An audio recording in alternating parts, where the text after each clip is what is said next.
So karibu sana Kenya.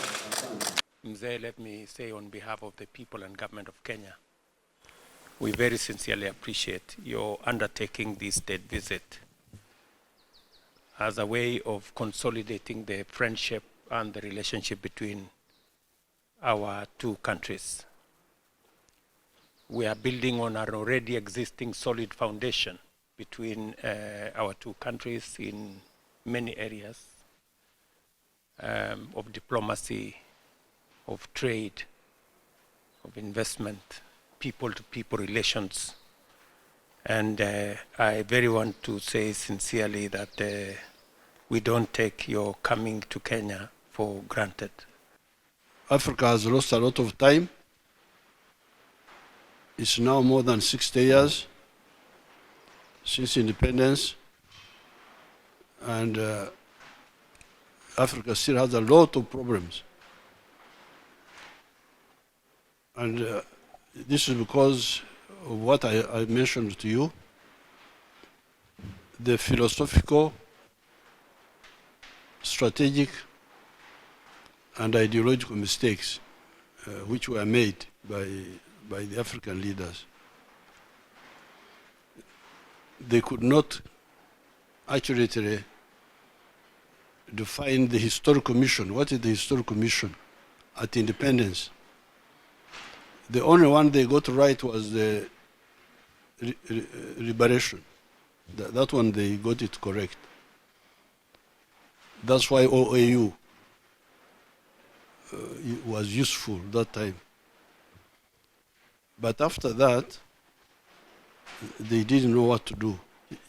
At my invitation, His Excellency President Yoweri Kaguta Museveni honored us by undertaking a state visit to Kenya.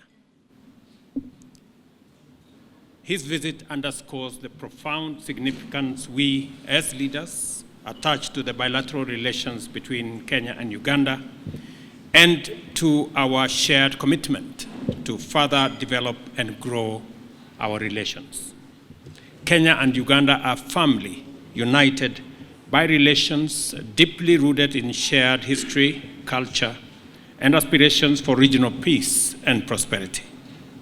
We recognize the importance of maintaining strong bilateral relations and are committed to expanding them for the mutual benefits of our two nations and our two peoples.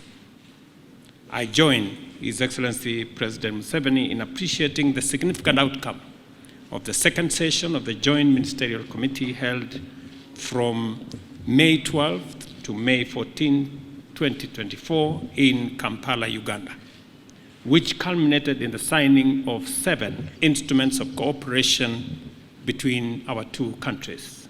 Consequently, we now have a memorandum of understanding to anchor cooperation between our foreign services institutions, which ensure knowledge exchange and harmonization of structures and content of diplomatic training. Your Excellency, President Ruto, and all the dignitaries who are here,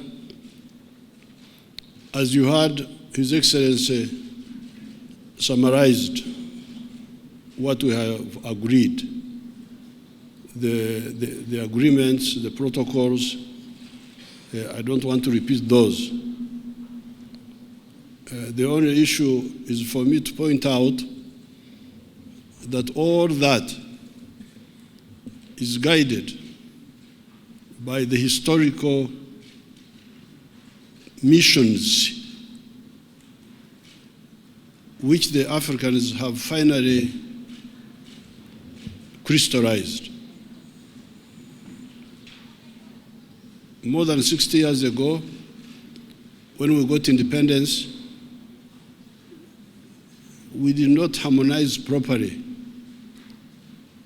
on the historical mission beyond liberation. There was talk that time of uhuru na umoja, but it was not